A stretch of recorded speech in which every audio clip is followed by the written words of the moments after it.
नमस्कार, मैं doctor M के ढोलिया, lecturer physics, government polytechnic college Ajmer.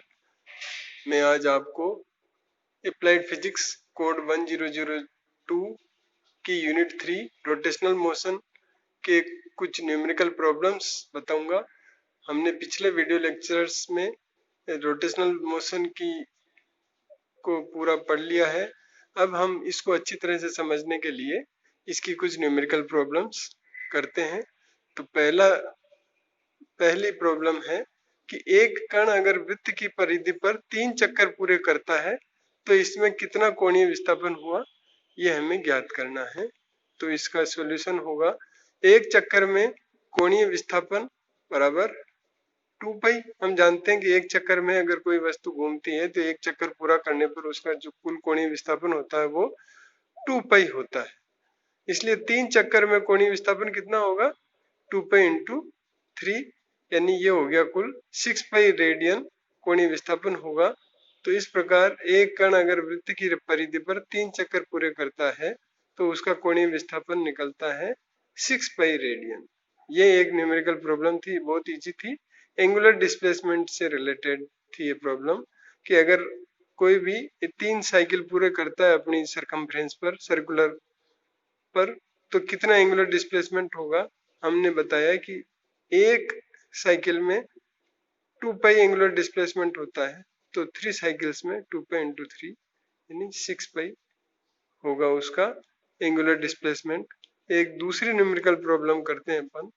इसके अंदर अगर एक घड़ी की सेकंड की सुई का हमें कोणीय वेग ज्ञात करना हो तो हम क्या करेंगे, सेकंड वाली सुई 60 सेकंड में एक चक्कर करती है, इसलिए इसका एक चक्कर में कोणीय विस्थापन कितना होगा, 2 पाई होगा।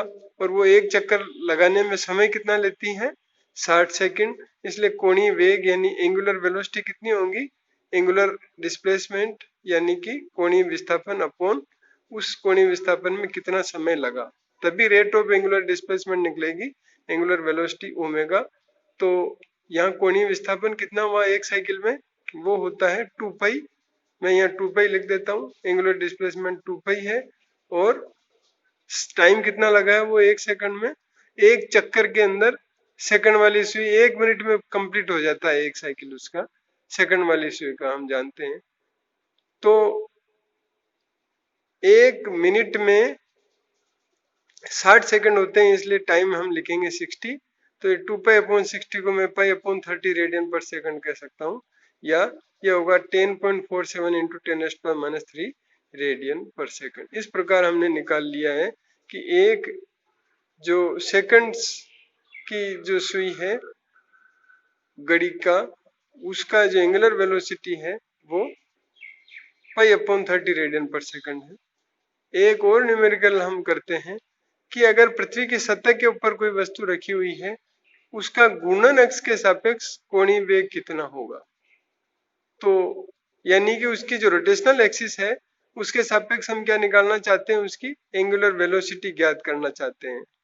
तो एंगुलर वेलोसिटी ज्ञात करने के लिए हम क्या निकालना पड़ेगा, पहले उसका एंगुलर डिस्प्लेसमेंट निकालना पड़ेगा। तो देखिए कि मैं एक साइकिल की बात करता हूं, तो एक साइकिल के अंदर एंगुलर डिस्प्लेसमेंट इसका कितना होगा, एक चक्कर में कोणीय विस्थापन हम जानते हैं कि 2 पाई होता है। जहां से चली वस्तु वहीं वापस घूम करके पहुंच जाती है, तो वो 360 डिग्री का कोण बनाती है, और उसको हम रेडियन में कहें तो वो 2 पाई रेडियन होगा। इसलिए एक चक्कर में जो कोणीय विस्थापन यानी एंगुलर डिस्प्लेसमेंट हुआ वो हुआ 2 पाई।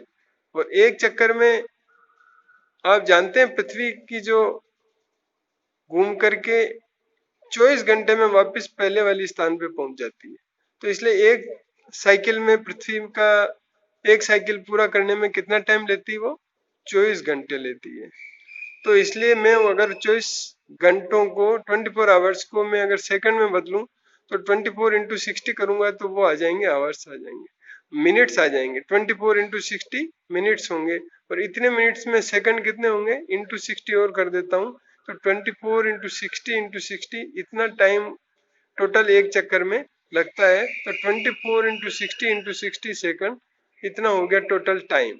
और मेरे को निकालनी एंगुलर वेलोसिटी यानी कि रेट ऑफ एंगुलर डिस्प्लेसमेंट यानी कि कोणीय विस्थापन की दर। तो कोणीय विस्थापन की दर का मतलब हुआ 1 सेकंड में कितना कोणीय विस्थापन हुआ, यानी कोणीय विस्थापन अपूर्ण समय, इसको मैं कोणीय वेग कहूंगा या एंगुलर वेलोसिटी कहूंगा। तो कोणीय विस्थापन आपके यहाँ कितना है एक चक्कर में 360 डिग्री या 2 पाई रेडियन है। और समय कितना लगा, समय 24 घंटे को मैं कहूंगा 24 इंटू 60 इंटू 60 सेकंड में। मैं इन सबको एक ही सेम मिनट में सेकंड में रखूंगा और एंगुलर डिस्प्लेसमेंट को मैं रेडियन में रखूंगा। ये नहीं कि इसको घंटे में लिखें, फिर रेडियन पर आवर आ जाएगा ये। यार अगर मैं 24 इंटू 60 करूंगा तो ये रेडियन पर मिनट हो जाएगा। इसलिए आपको हमेशा यूनिट का ध्यान रखना है, हमेशा सबको ऐसे यूनिट में कन्वर्ट करें तो ज्यादा अच्छा रहता है। तो सबको यूनिफॉर्म एक ऐसे यूनिट में कन्वर्ट कर लें। तो ये चूंकि 24 आवर है इसलिए घंटे हैं, इसलिए मैं इसको इस सेकंड में बदल लेता हूँ। तो ये आ गया 2 पाई अपॉन 24 इंटू 60 इंटू 60।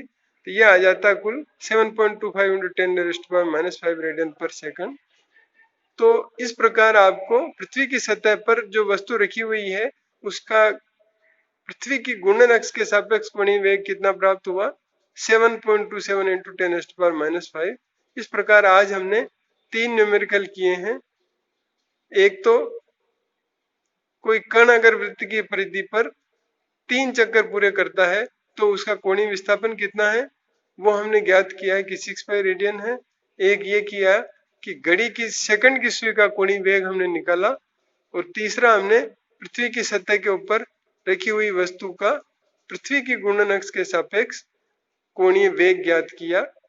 और अगले वीडियो लेक्चर में हम इसी प्रकार और कोणीय वेग, कोणीय विस्थापन और कोणीय त्वरण ज्ञात करने के और अभिकेंद्री बल ज्ञात करने के न्यूमेरिकल्स करेंगे, ताकि आपको ये इसकी जो रोटेशनल मोशन जो हमने पढ़ा है उसकी थ्योरी को अच्छी तरह से समझने में सहायक होंगे। धन्यवाद।